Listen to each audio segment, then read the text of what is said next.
Protecting my profession. That is the story of the day. So I guess you would call me kind of a whistleblower, or back in my day in the school, we would be called a tattletale, but this was pretty major and I'm really kind of upset about it happening, but I have taken it through the right channels and hopefully it will be resolved. Basically, the gist of it is that there was somebody in my workplace that decided to do my job and they are not credentialed. They are not even an art therapist. They don't have a master's degree. They are actually just a regular therapist.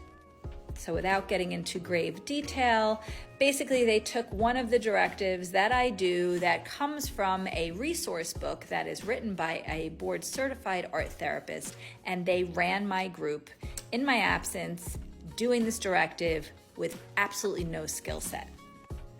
So one thing I have learned is I have to advocate for myself, and especially with this profession, which is becoming more increasingly difficult, and here's what I had to do.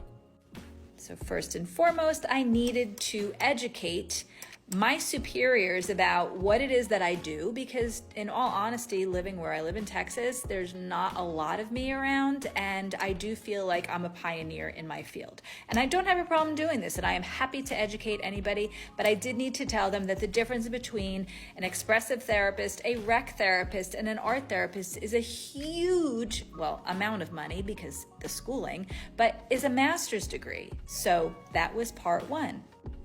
Part two is this imposter syndrome thing where people are emulating what we do and saying, well, I'm a therapist and I can do art, or I'm an artist, but I find art therapeutic. No. There's so much more to that. And that's what my argument was. So the long story short is that this person thought they were going to be running one of my groups without any credential, and now I am the whistleblower because guess what? I'm not going to put up with that. No, I'm sorry. I was hired to do my role, and no one else can do my role unless they come in with a master's degree in art therapy.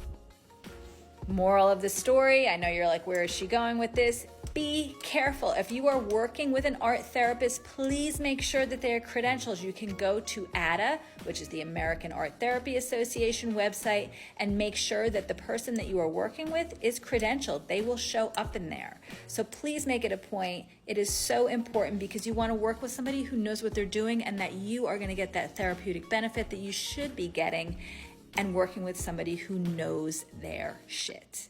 I'm Jean. I'm an art therapist.